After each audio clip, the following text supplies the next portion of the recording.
Hello, welcome back to Learn Economia. Here we are again to deal with some of the soul sample questions for UGC. Starting with the first question, the price at which a government purchases food grains for maintaining public distribution system and for building a buffer stock. What is this known as? Whether it is minimum support price or procurement price or issue price or calling price. The right answer is procurement price. So when you come to the case of minimum support price, it is a form of market intervention by the government of India to ensure agriculture producers against any sharp kind of a price fall. Whereas in the case of MSP, MSP or minimum support price is something that is announced by the government of India, and in the case of issue price, it is a price at which shares are offered to retail investors in IPO. Procurement prices is the price at which the government purchases food grains for maintaining the public distribution system and for building the buffer stocks. Okay.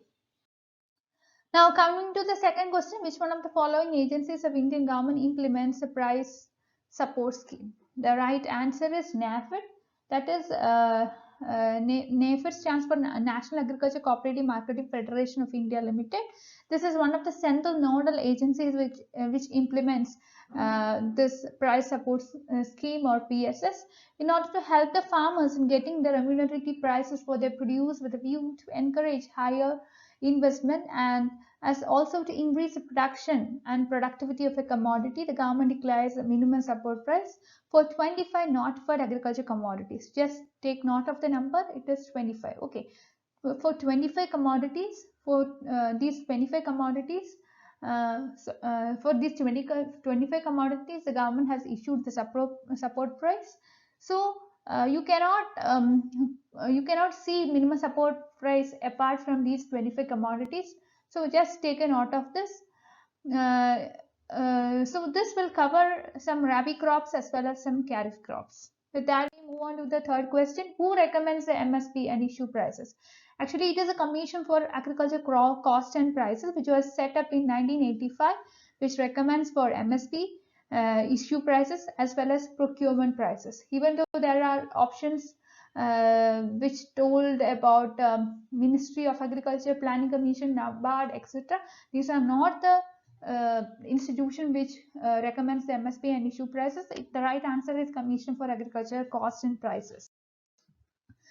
Now, an important question, the base of consumer price index for industrial workers is being shifted from 1982 to which year, whether it is 1995 or 1998 or 2000 or 2001. The correct answer is 2001. The base of CPI for industrial worker is actually, it was shifted from 1982 to 2001. Now, just consider some statements here. There are two statements and you have to identify which all are correct, or which is the one which is correct. The statements are WPI is available on a monthly basis only as compared to the consumer price index for industrial worker. The WPI gives less weightage to food articles. The right answer is only statement 2 is true. It reads like, as compared to consumer price index for industrial worker, the WPI gives less weightage to food articles. So this rise in the wholesale price, food prices, was not captured by WPI, as a weightage for food articles is just 14.3 compared to 65% of manufactured products in the WPI. On the other hand, when you take into consideration CPI or the consumer price index, you could see that the weightage of food is 57%, which captures the impact of food prices better. Further, the wholesale prices do not take into consideration the substantial margins at the retail level, which tend to rise when there is shortage. Now, moving to the next question, which of the following is true about supply side economics? Just read all the options.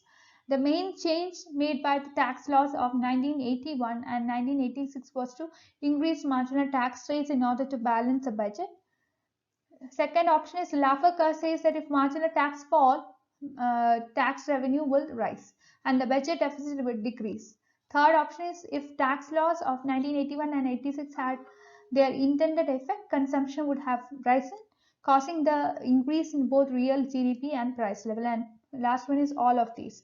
The right answer is option B, which says that the Laffer curve deals with the marginal rates and marginal revenue. It tells that if marginal revenue, if marginal tax rates fall, the marginal revenue would increase and the budget deficit would decrease.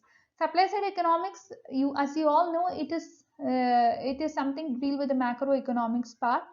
That gives economic growth can be most effectively created by investing in capital and by lowering barriers on production of goods. So this is a main focus of supply side economic. It tells about economic growth, and it says that economic growth can be effectively created by investing in capital and by lowering barriers on production of goods as well as services. Now, coming to another important question, which is not a public good. Options are electricity, national defense, lighthouse, and public parks. Actually, electricity is not a public good, but it is a club good, a club good would include roads, bridges, gas, sewage, wires, telegrams. So even all these things, even roads, bridges, gas, sewage, wires, telecom, everything would come under these kinds of goods. Now, what is a public good? You have to understand the definition of public good. It is a commodity whose benefits are indivisibly spread among the entire community. You cannot differentiate a person based on whether he has paid for the public good or whether he has not paid. It is non-rival as well as non-excludable. These are the features of public good. So it is not a commodity produced by the government. Actually, it is not a government scheme that benefits a poor household, and it is not any commodity that is very popular among the general public. It is a particular good which has got the characteristics of non-rivalry and non-excludability, and it is a commodity whose benefits are indivisibly spread among the entire community.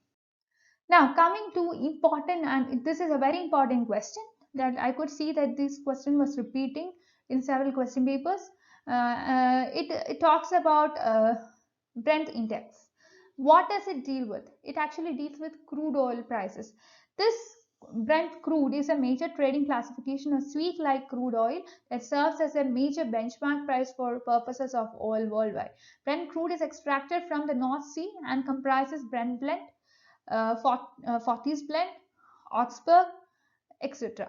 The Brent crude oil market is known as a Brent blend, London Brent, and Brent petroleum. So you can see the details of this index if you search for the same.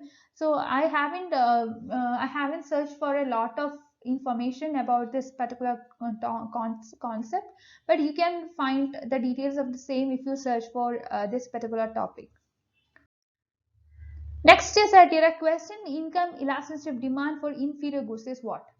It is less than 0. We know that because inferior goods are those goods which are basically consumed by poor people, or these are consumed by people in the sense that if they have more income, or if whenever their income increases, they will switch on to some other superior goods. So these have a negative income elasticity of demand, meaning that the demand would fall as the income rises. That means that when the income increases, the people will switch over to some other superior goods. Next, if the average total cost is declining, then what will happen? Actually, the marginal cost must be less than the average cost. That is what happens. If you have any doubt regarding these kinds of questions, just draw it. Okay, just draw the marginal cost curve and average cost curve and see what will happen to the marginal cost when the average cost falls or rise or whatever it is given in the question. Just see what will happen.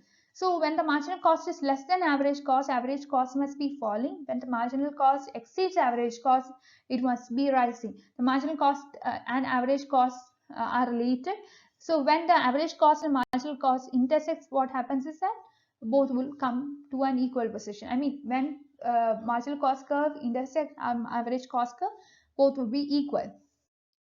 Now, which of the following statements are true? If the demand, if increase in demand and supply are of equal magnitude, the price will remain unchanged, but the equilibrium quantity will increase. That's the first option, sentence.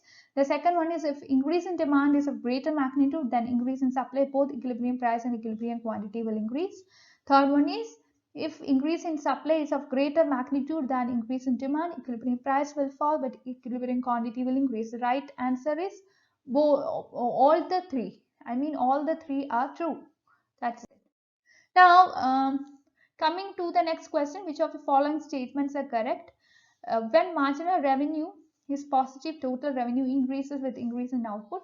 When marginal revenue is 0, total revenue is maximum. When marginal revenue becomes negative, total revenue falls with increase in output. Here what you have to do is that just draw the figure. Okay, just draw the figure and see which one of the sentences given in the question are correct or is correct.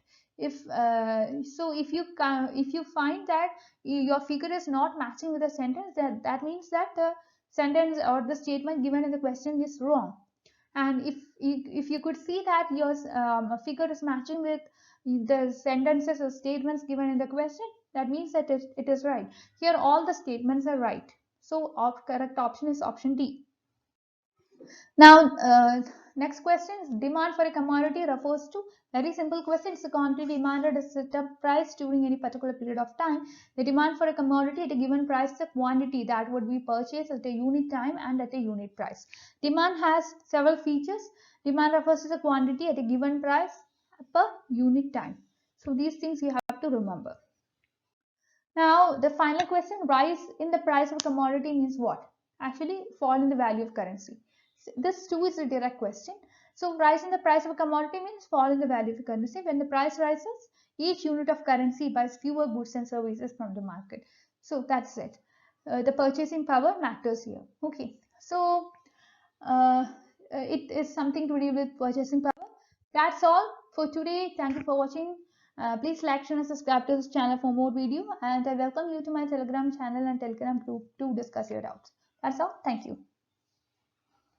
And also one more thing, I'll be sharing my the link of both Telegram channel and the link of Telegram group in the description box. It will be good for you. It will be good for you to if you try to be a part of the group as well as in the channel, because we could find many students benefiting a lot as a result of their discussions, getting their doubts clarified and all in the group. So you can be a part of the group. You can also discuss your doubts. You can get it clarified. With that we end. Thank you for watching.